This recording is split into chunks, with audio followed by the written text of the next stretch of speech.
Bismillahirrahmanirrahim. Assalamualaikum warahmatullahi wabarakatuh. Global Hijrah 13 Oktober bersama saya Khadijah Faisal. Sudah menjadi modus operandi Israel untuk menghapuskan pewaris kepimpinan mereka yang mampu mentadbir atau mereka yang dilihat mampu mengatur strategi melawan kejahatan negara haram itu. Kejahatan itu bukan sahaja berlaku di Gaza, malah di Lebanon. Taktik jijik itu bagi memastikan perjuangan dua negara itu terencat atau terhapus. Namun Zionis lupa erti perjuangan sebenar. Jika takut di lambung ombak, jangan berumah di tepi pantai. Dalam konteks Palestin dan Lebanon, pemimpin yang syahid itu bukan kosong. Anak dan isteri mereka sudah disuntik jarum perjuangan dari mula dilahirkan.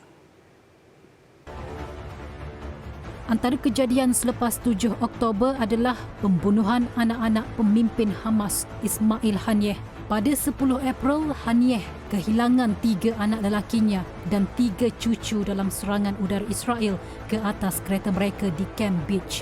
3 anak lelaki beliau yang terkorban ialah Hazin Haniyeh, Amir Haniyeh dan Muhammad Haniyeh. Sementara 3 cucu Ismail pula dikenali sebagai Amal, iaitu anak kepada Hazim, sementara Khalid dan Razan merupakan anak Amir. Haniyeh turut diuji apabila kakaknya terbunuh dalam serangan udara Israel ke atas rumah mereka di barat bandaraya Gaza pada Jun. Itu tidak membuat Israel puas. Bagi mereka, selagi mastermind perjuangan penduduk Gaza tidak dihapuskan, dendam kesumat tidak berakhir. Gagal membunuh Haniyeh di Gaza atau Qatar, Israel memilih Iran sebagai lokasi penamat nyawa Haniyeh pada penghujung Julai. Haniyeh dikatakan terbunuh dalam serangan khianat Zionis ke atas kediamannya di Tehran untuk menghadiri majlis angkat sumpah Presiden Iran Masoud Pezeshkian. Suatu pengakhiran tragis buat Haniyeh dan keluarganya. Tugas Ismail Haniyeh kemudian digalas Yahya Sinwar, seorang yang lebih tegas dan tidak reti berdiplomatik. Namun selepas dilantik, terlibat sehingga itu tidak lagi kelihatan. Ada yang mengatakan dia sedang mengatur pergerakan dari terowong bawah tanah dan ada juga mengatakan dia sedang melindungi ahli keluarganya.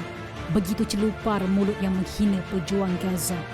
Tidak habis di Gaza, Lebanon yang juga sekutu kuat kepimpinan Hamas juga diusik Israel. Lebanon atau erti kata sebenar Hezbollah yang sering menghantar roket ke laman Israel kini teruk mendapat tempias. Israel sekali lagi menggunakan strategi penghapusan pewaris. Pemimpin Hezbollah Syed Hassan Nasrallah terbunuh dalam serangan udara di pinggir selatan Beirut pada 27 September. Selepas kematian Nasrallah, Hashim Safieddin dilihat berpotensi menggantikannya. Safieddin mengendalikan pergerakan itu bersama timbalan Setiausaha Agungnya Naim Qasim sejak pembunuhan Hassan. Namun nasib Safieddin dikatakan hampir sama dengan Nasrallah. אנחנו תקפנו את מפקדת המודיעין בעבירות במרחב הדחיה. זו המפקדה של ראש מטה המודיעין אבו עבדאללה מורתדה. ויחד איתו אנחנו יודעים שהאשם ספieddin היה. תוצאות התקיפה האלה נבדקות עדיין. חיזבאללה מנסה להסתיר את הפרטים. אנחנו נדע ונעדכן את הציבור. Keberadaan Safieddin mencetuskan tanda tanya sejak Jumaat lalu setelah kempen pengeboman Zionis di pinggir selatan Beirut. Israel mendakwa Safieddin telah terkorban, namun Hezbollah tidak mengeluarkan sebarang kenyataan untuk mengesahkan. Beberapa laporan media menyebut Ketua Majlis Eksekutif Hezbollah itu bersama beberapa pemimpin kanan lain sedang bermesyuarat di bangka bawah tanah ketika musuh melancarkan bedilan di Dahiyeh, iaitu kubu kuat gerakan itu.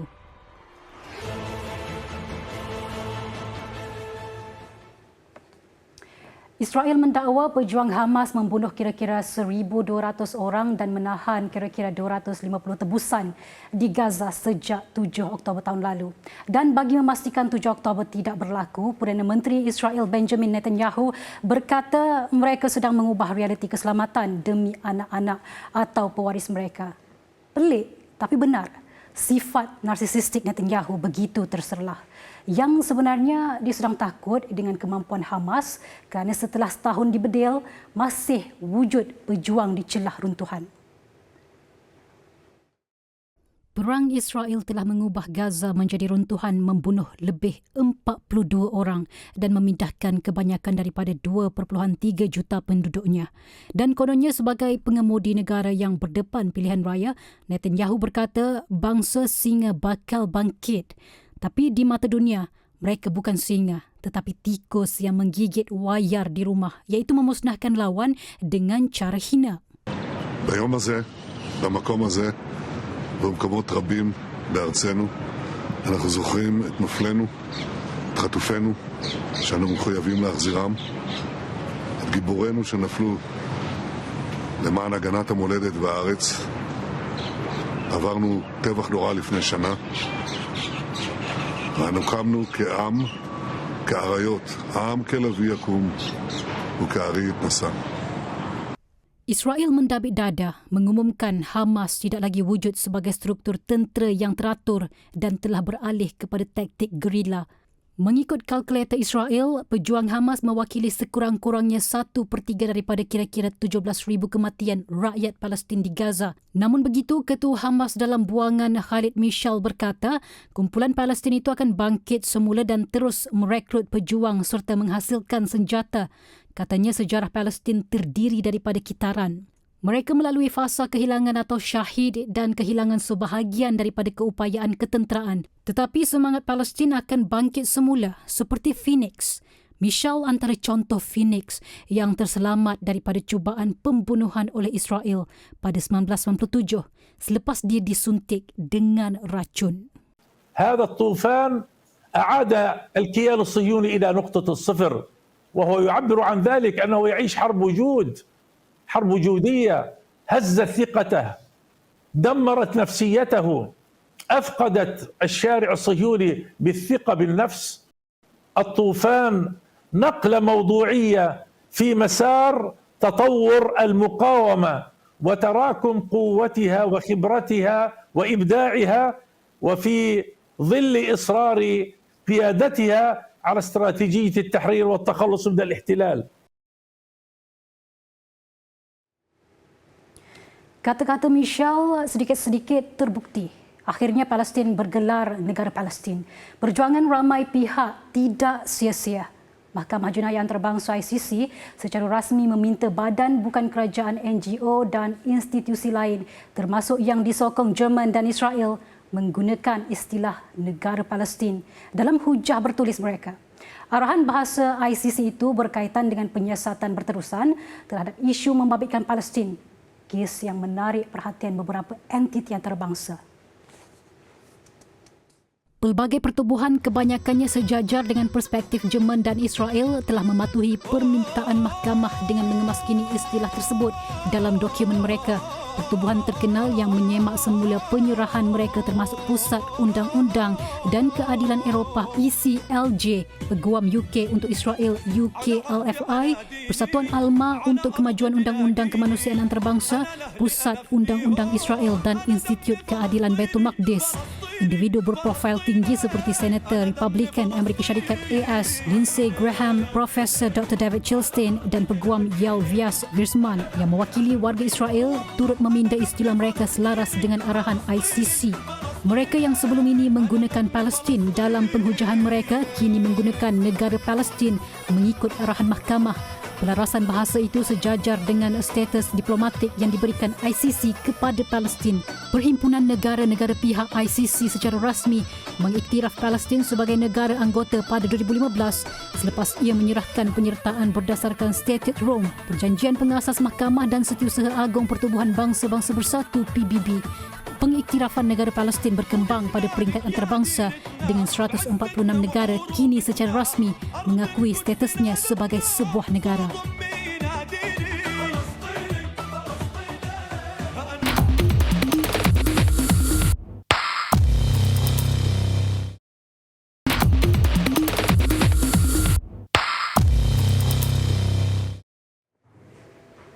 Alhamdulillah bertemu kembali.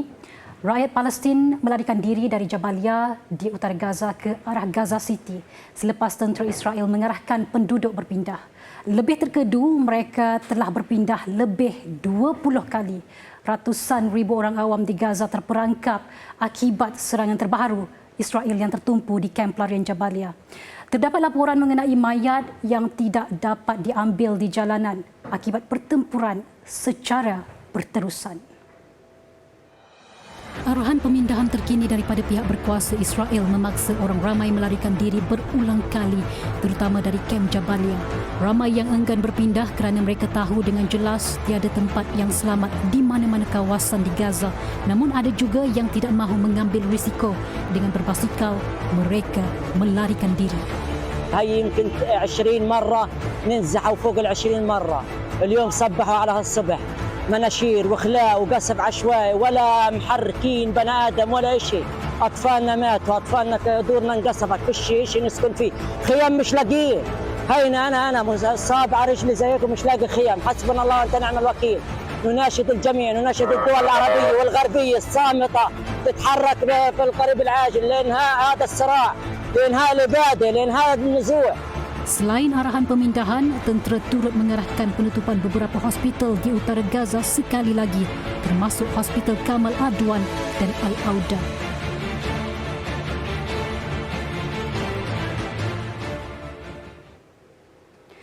Palestin tidak akan lenyap jika terus bersama mereka. Sekian Global Hijrah, saya Khadijah Faisal. Assalamualaikum warahmatullahi wabarakatuh.